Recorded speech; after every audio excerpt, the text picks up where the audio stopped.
ओम शांति। 8 मार्च 2025 के ईश्वरीय महावाक्य। पहले सुनते हैं मुरली के मुख्य पॉइंट्स। बाबा ने कहा, सर्विस में कभी थकना नहीं है।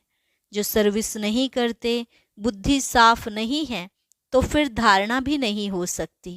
बाप को ऐसे ज्ञानी तो आत्मा बच्चे ही प्यारे लगते हैं जो याद में रहते हैं और सर्विस करने के लिए फतकते रहते हैं। सर्विसेबल बच्चे ही बाप की दिल पर चढ़ते हैं। देह अभिमान के कारण जो अपनी मत पर चलते, वह बाप की दिल पर चढ़ नहीं सकते। देही अभिमानी तो बड़े शीतल होंगे, वह जास्ती बातचीत नहीं करेंगे। फिर बाबा ने कहा, शरीर पर कोई भरोसा नहीं है, इसलिए कोशिश करनी चाहिए कि हम अपना पुरुषार्थ कर 21 जन्मों का कल्याण कर लें।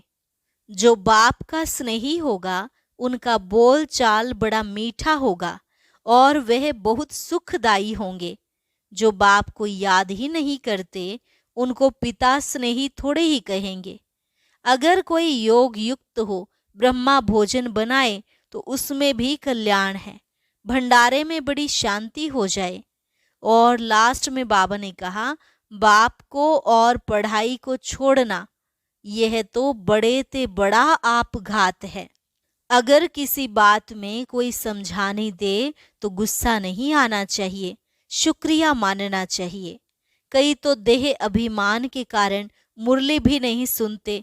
अपना ही हठ है कि हमारे में तो ज्ञान बहुत है और वास्तव में है कुछ भी नहीं। अब सुनते हैं महावाक्यों को विस्तार से। मुरली का सार। मीठे बच्चे, रूहानी सर्विस कर अपना और दूसरों का कल्याण करो। बाप से सच्ची दिल रखो तो बाप की दिल पर चढ़ जाएंगे। प्रश्न, देही अभिमानी बनने की मेहनत कौन कर सकते हैं? देही अभिमानी की निशानियां सुनाओ। उत्तर, जिनका पढ़ाई से और बाप से अटूट प्यार है, वह देही अभिमानी बनने की मेहनत कर सकते हैं।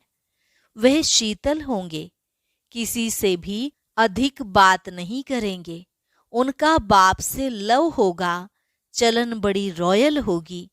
उन्हें नशा रहता कि हमें भगवान पढ़ाते हैं, हम उनके बच्चे हैं।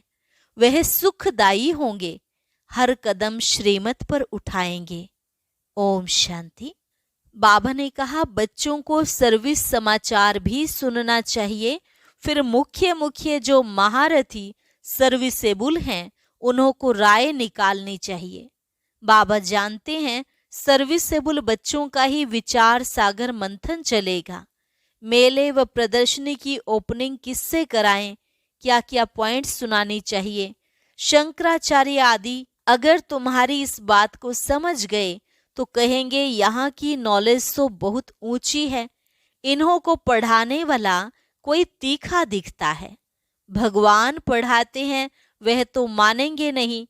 तो प्रदर्शनी आदि का उद्घाटन करने जो आते हैं, उनको क्या क्या समझाते हैं, वह समाचार सबको बताना चाहिए या तो टेप में शॉर्ट में भरना चाहिए। जैसे गंगे ने शंकराचार्य को समझाया, ऐसे ऐसे सर्विसेबल बच्चे तो बाप की दिल पर चढ़ते हैं। यूं तो स्थूल सर्विस भी है, परंतु बाबा का अटेंशन रूहानी सर्विस पर जाएगा, जो बहुतों का कल्याण करते हैं। भल कल्याण तो हर बात में है। ब्रह्मा भोजन बनाने में भी कल्याण है। अगर योग युक्त हो बनाए, ऐसा योग युक्त भोजन बनाने वाला हो तो भंडारे में बड़ी शांति हो। याद की यात्रा पर रहे, कोई भी आए तो झट उनको समझाए। बाबा समझ सकते हैं सर्विसेबल बच्चे कौन हैं, जो दूसरों को भी समझा सकते हैं। उन्हों को ही अक्सर करके सर्विस पर भी बुलाते हैं।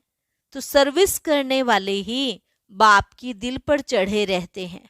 बाबा का अटेंशन सारा सर्विसेबल बच्चों तरफ ही जाता है। कई तो सम्मुख मुरली सुनते भी कुछ समझ नहीं सकते, धारणा नहीं होती, क्योंकि आधा कल्प के देह अभिमान की बीमारी बड़ी कड़ी है। उसको मिटाने के लिए बहुत थोड़े हैं जो अच्छी रीति पुरुषार्थ करते हैं। बहुतों से देही अभिमानी बनने की मेहनत पहुंचती नहीं है। बाबा समझाते हैं, बच्चे, देही अभिमानी बनना बड़ी मेहनत है। भले कोई चार्ट भी भेज देते हैं, परंतु पूरा नहीं, फिर भी कुछ अटेंशन रहता है। देही अभिमानी बनने का अटेंशन बहुतों का कम रहता है। देही अभिमानी बड़े शीतल होंगे, वह इतना जास्ती बातचीत नहीं करेंगे। उन्हों का बाप से लव ऐसा होगा जो बात मत पूछो। आत्मा को इतनी खुशी होनी चाहिए जो कभी कोई मनुष्य को ना हो। इन लक्ष्मी नारायण को तो ज्ञान है नहीं, ज्ञान तुम बच्चों को ही है जिनको भगवान पढ़ाते हैं। भगवान हमको पढ़ाते हैं। यह नशा भी तुम्हारे में कोई एक दो को रहता है। वह नशा हो तो बाप की याद में रहे, जिसको देही अभिमानी कहा जाता है, परंतु वह नशा नहीं रहता है। याद में रहने वाले की चलन बड़ी अच्छी रॉयल होगी। हम भगवान के बच्चे हैं, इसलिए गायन भी है, अतीन्द्रिय सुख गोप गोपियों से पूछो। जो देही अभिमानी हो बाप को याद करते हैं, याद नहीं करते हैं, इसलिए शिव बाबा के दिल पर नहीं चढ़ते हैं। शिव बाबा के दिल पर नहीं तो दादा के दिल पर नहीं चढ़ सकते। उनके दिल पर होंगे तो जरूर इनके दिल पर भी होंगे। बाप हरेक को जानते हैं। बच्चे खुद भी समझते हैं कि हम क्या सर्विस करते हैं। सर्विस का शौक बच्चों में बहुत होना चाहिए। कोई को सेंटर जमाने का भी शौक रहता है, कोई को चित्र बनाने का शौक रहता है। बाप भी कहते हैं, मुझे ज्ञानी तो आत्मा बच्चे प्यारे लगते हैं, जो बाप की याद में भी रहते हैं और सर्विस करने के लिए भी फथकते रहते हैं। कोई तो बिल्कुल ही सर्विस नहीं करते, बाप का कहना भी नहीं मानते हैं। बाप तो जानते हैं ना कहाँ किसको सर्विस करनी चाहिए, परंतु देह अभिमान के कारण अपनी मत पर चलते हैं तो वह दिल पर नहीं चढ़ते हैं। अज्ञान काल में भी कोई बच्चा बदचलन वाला होता है तो बाप की दिल पर नहीं रहता है, उनको कपूत समझते हैं, संग दोष में खराब हो पड़ते हैं। यहाँ भी जो सर्विस करते हैं वही बाप को प्यारे लगते हैं। जो सर्विस नहीं करते उनको बाप प्यार थोड़े ही करेंगे, समझते हैं तकदीर अनुसार ही पढ़ेंगे। फिर भी प्यार किस पर रहेगा, वह तो कायदा है ना। अच्छे बच्चों को बहुत प्यार से बुलाएंगे, कहेंगे तुम बहुत सुखदाई हो, तुम पिता स्नेही हो। जो बाप को याद ही नहीं करते उनको पिता स्नेही थोड़े ही कहेंगे। दादा स्नेही नहीं बनना है, स्नेही बनना है बाप से। जो बाप का स्नेही होगा उनका बोल चाल बड़ा मीठा सुंदर रहेगा।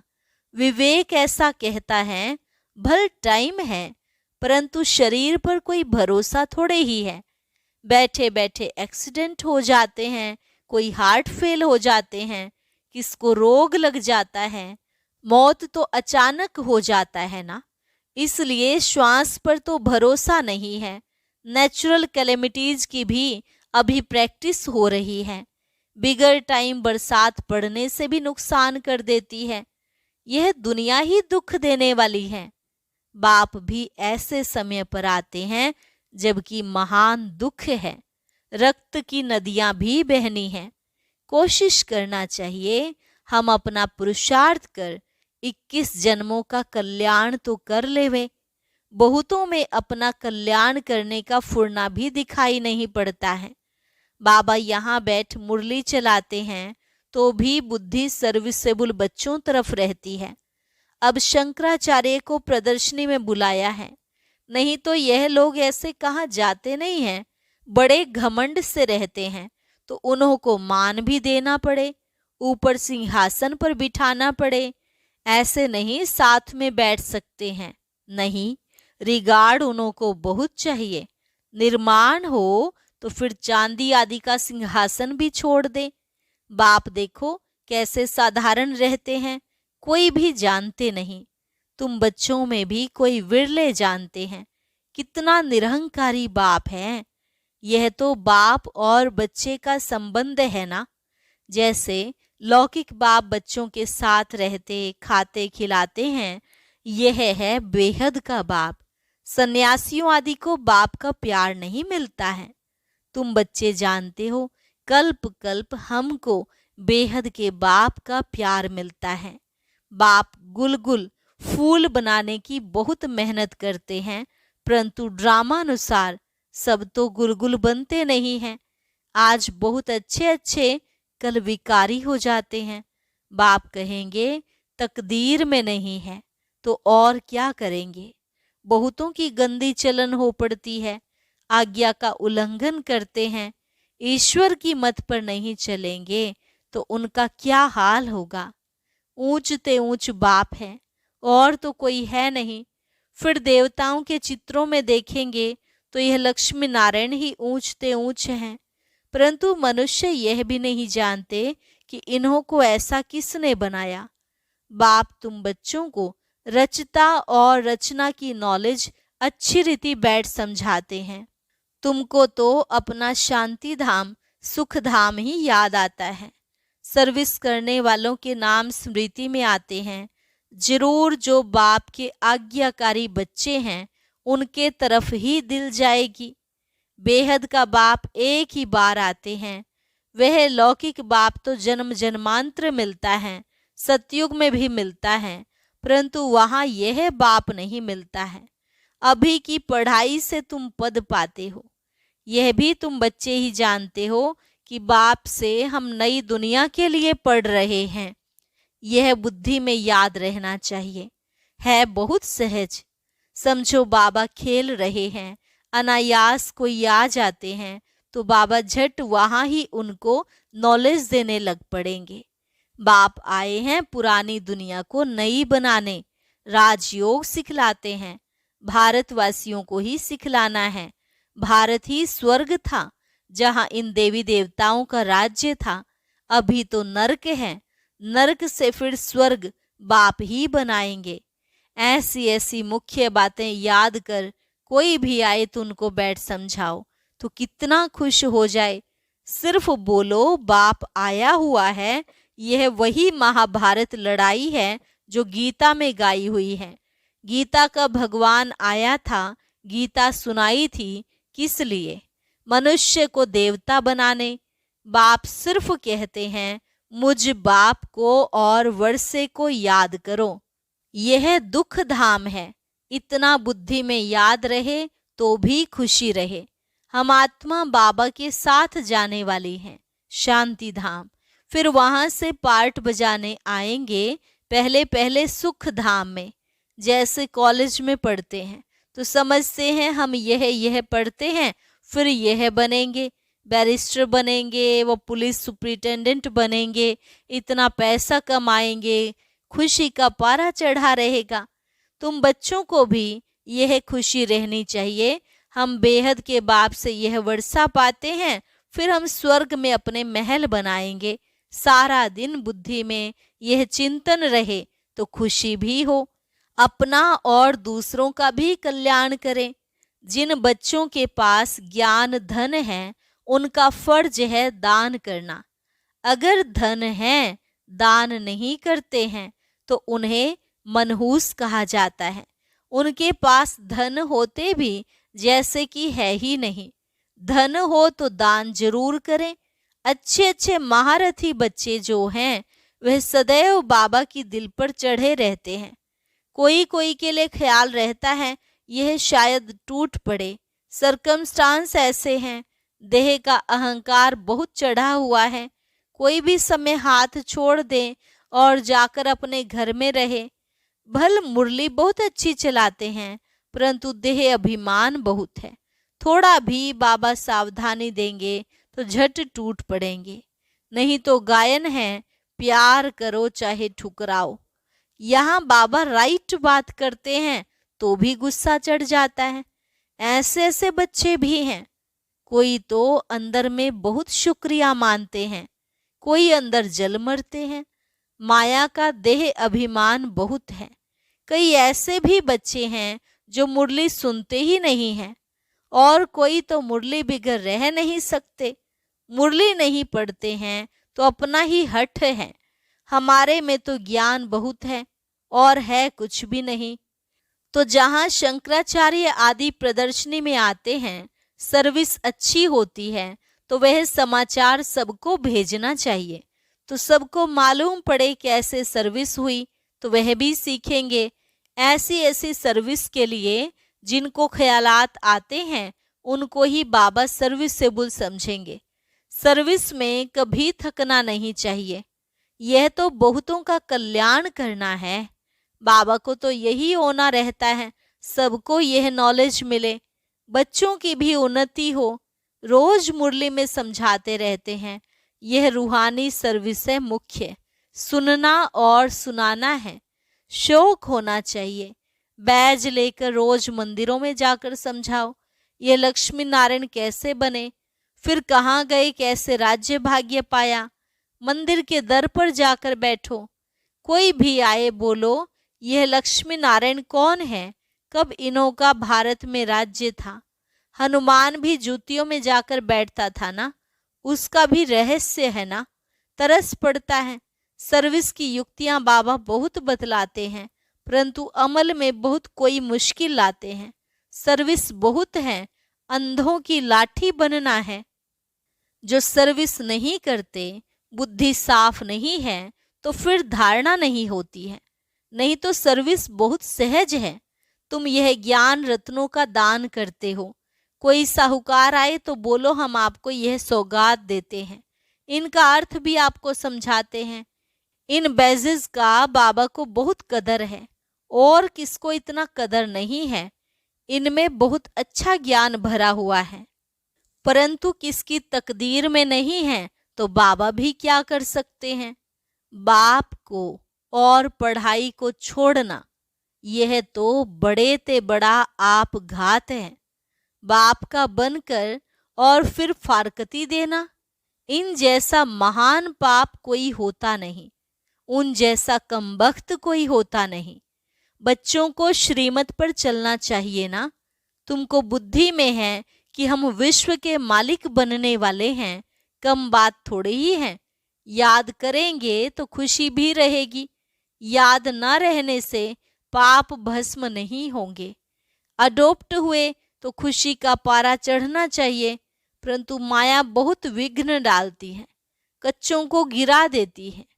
जो बाप की श्रीमत ही नहीं लेते तो वह क्या पद पाएंगे। थोड़ी मत ली तो फिर ऐसा ही हल्का पद पाएंगे, अच्छी रीति मत लेंगे तो ऊंच पद पाएंगे। यह बेहद की राजधानी स्थापन हो रही है, इसमें खर्चे आदि की भी कोई बात नहीं है। कुमारियां आती हैं, सीख कर बहुतों को आप समान बनाती हैं, इसमें फी आदि की बात ही नहीं। बाप कहते हैं तुमको स्वर्ग की बादशाही देता हूं, मैं स्वर्ग में भी नहीं आता हूं। शिव बाबा तो दाता है ना, उनको खर्ची क्या देंगे। इसने सब कुछ दे दिया, वारिस बना दिया, एवज में देखो राजाई मिलती है ना। यह पहला पहला मिसाल है, सारे विश्व पर स्वर्ग की स्थापना होती है, खर्चा पाई भी नहीं। अच्छा, मीठे मीठे सिकिलधे बच्चों प्रति माता पिता बाप दादा का याद प्यार और गुड मॉर्निंग।